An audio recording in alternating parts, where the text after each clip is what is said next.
Hello dear student, आप सभी का एक बार फिर स्वागत करते हैं अपने इस यूट्यूब चैनल पे। तो आज की इस वीडियो में हम लोग क्लास 10th साइंस के चैप्टर नंबर 10 प्रकाश के परावर्तन तथा अपवर्तन के एक मोस्ट इम्पोर्टेंट न्यूमेरिकल प्रश्न को इस वीडियो में सॉल्व करने वाले हैं।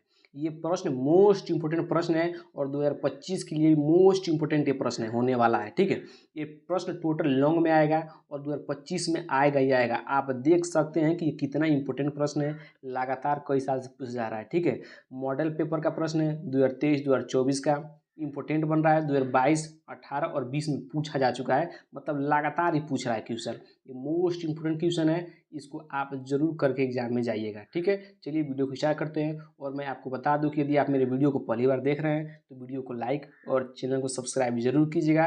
इस चैनल के माध्यम से आपकी सभी सब्जेक्ट की तैयारी chapter wise most important question के साथ चल रहा है। जाकर चैनल में प्लेलिस्ट बना हुआ है, एक बार जाकर जरूर देखें और अपने पढ़ाई को एकदम शानदार लेवल पर लेकर जाएं। ठीक है, चलिए वीडियो को शेयर करते हैं और इस प्रश्न को आपको मैं बताता हूं। ठीक है, कह रहा है कि एक 15 सेंटीमीटर फोकस दूरी वाले अवतल दर्पण, किसकी बात हो गई? अवतल दर्पण।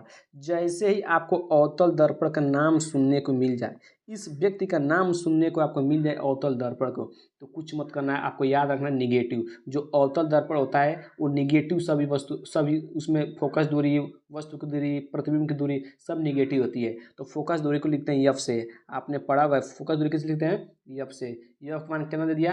एफ का मान -15। माइनस क्यों ले रहे हैं? क्योंकि अवतल दर्पण की बात हो गई बाबू। यदि आपने प्लस लिया तो गलत हो जाएगा। ठीक है, तो आपको पता होना चाहिए दर्पण कितनी दूरी पर वस्तु को रखी जाए, कितनी दूरी पर वस्तु को रखी जाए, मतलब से क्या पूछ रहा है? यू का मान पूछ रहा है। किसका मान पूछ रहा है? यू का मान पूछ रहा है। ठीक है, बाकी जो दे रहा है उसको लिखते चलिए। ठीक ना, रखी जाए कि उसका 5 गुना बड़ा वास्तविक प्रतिबिंब नहीं। अब यहाँ ही पर बच्चे फंस जाते हैं कि 5 गुना कहने का मतलब क्या होता है। आज के बाद से आप नहीं फंसेंगे, ये मेरी पूरी गारंटी है। ठीक है, देखिए जब भी आपको प्रश्न में 5 गुना, 3 गुना, 4 गुना, 5 गुना कुछ भी गुना दे दे तो समझिए कोई यम का मान दिया है। किसका मान दिया? यम। यम मतलब आवर्धन का मान दिया है। किसका मान दिया बाबू? आवर्धन का मान। तो आवर्धन को किससे लिखते हैं? यम से लिखते हैं। किससे लिखते हैं? यम से। किससे लिखते हैं? यम से। यम का मान क्या दिया है? 5। और देखिए वास्तविक कहा ना, तो वास्तविक मतलब माइनस लगेगा। क्या लगेगा यहाँ पर? माइनस। अगर यहाँ आपको आता आभासी तो हम प्लस लेते, अगर वास्तविक का है तो निगेटिव लेंगे। एक बार और समझिएगा, जब भी आपको प्रश्न में कह दे कि वो गुना 5 गुना, 3 गुना, 2 गुना, 1 गुना, कुछ भी गुना कह दे तो आप समझिए कि आवर्धन का मान दिया है। ठीक है, तो हमने आवर्धन का मान 5 लिख लिया। अब सर निगेटिव ले कि पॉजिटिव ले? तो जब भी आपको प्रश्न में वास्तविक लिखेगा, क्या लिखेगा? वास्तविक लिखेगा तो आप हमेशा निगेटिव लेंगे। क्या लेंगे? निगेटिव लेंगे। अगर यहाँ पर लिखता आभासी तो प्लस लेते। ठीक, बस खेला खत्म। खेला क्या हो गया यहाँ पर? खत्म हो गया। ठीक है, अब आपको कुछ नहीं करना है, आपको बस दर्पण सूत्र लगाना है। ठीक ना, लेकिन दर्पण सूत्र लगाने से पहले आपको भी तो भी पता होना चाहिए। भी तो आपको भी नहीं दिया है, क्योंकि दर्पण सूत्र क्या होता है? 1/f equal to 1/v plus 1/u, यही होता है दर्पण सूत्र। देखिएगा यफ दिया है, ठीक है, यू पूछा, ये भी नहीं दिया है। ठीक है, तो भी कैसे निकालेंगे? आपको यम जो दिया इसी से भी हम निकालेंगे। कैसे निकालते हैं? यम बराबर क्या होता है? यम बराबर होता है -v/u, -v/u, यही होता है, -v/u होता है। ठीक, अब देखिए -v/u होता है। अब क्या होता है? यम का मान कितना दिया है? -5। कितना दिया है? -5। ठीक, -v/u। ठीक है, अब यू इधर किस में? गुणा में। इधर किस में हो जाएगा? सॉरी, इधर भाग में ना, इधर किस में हो जाएगा? गुणा में। ठीक है, जब कैंची गुणा कराएंगे तो इधर चला जाएगा। ठीक, तो ये जाएगा -5u बराबर -v, माइनस से माइनस कट गया, v का मान कितना आ गया? 5u।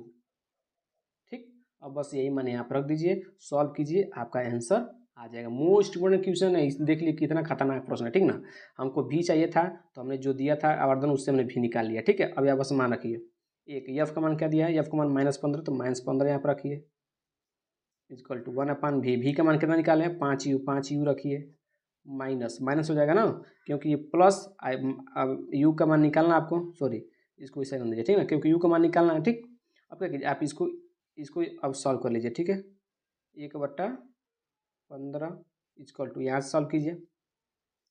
जब आप इसको सॉल्व करेंगे तो इसका कितना आएगा? एलसीएम लेंगे तो आएगा 5u। ठीक है, जब 5u से 5 ये 1 प्लस कितना होगा? 5। ठीक, यहाँ तक कोई दिक्कत? यहाँ तक कोई दिक्कत नहीं चाहिए। एलसीएम लिया, सॉल्व किया। ठीक है, अब इसको क्या कैंची गुना कराइए, इसका ऊपर इसका इधर, ठीक है। तो हो जाएगा -5u, -5 इधर कराइए, ये हो जाएगा 5 1 6, ये 5 1 6 हो जाएगा, 15 छक्के 90 हो जाएगा ना। देखिए 5 1 6 हो गया और इधर जब जाएगा तो 15 छक्के 90 हो गया। तो यू का मान कितना आ जाएगा 90 बटा -5, तो कहाँ देंगे कितना कटेगा, यू का मान कितना आ जाएगा यहाँ से 5 करने 5 और 5 दूना 10, 12 12 25 60 होता है। सो ये नहीं होगा, ठीक है। इसको काटिए, देखिए यू का मान कितना आएगा, यू से 5 से भाग दीजिए, ठीक। 5 से जब भाग देंगे तो 5 करने 5 आ गया 4 18, कितना आ जाएगा 18। तो यू का मान कितना आ गया -18, यू का मान कितना आ गया -18, ठीक है। ये अब क्या हो गया आंसर हो गया। देखिए यू का मान निगेटिव आया कि नहीं आया, इसका अगर पॉजिटिव आ रहा है तो कहीं ना कहीं गलत कर रहे हैं, क्योंकि यू का मान हमेशा निगेटिव होना चाहिए, वस्तु दूरी क्या होनी चाहिए, हमेशा निगेटिव होना चाहिए, ठीक है। देखिए कितना मोस्ट इंपोर्टेंट प्रश्न था, आप इसको बिना किए हुए नहीं जाना एग्जाम में, मोस्ट इंपोर्टेंट क्वेश्चन है, ठीक है। एक बार और समझिए क्या कह रहा है, कह रहा है कि एक 15 सेंटीमीटर दूरी वाले अवतल दर्पण से कितनी दूरी पर एक वस्तु रखी जाए।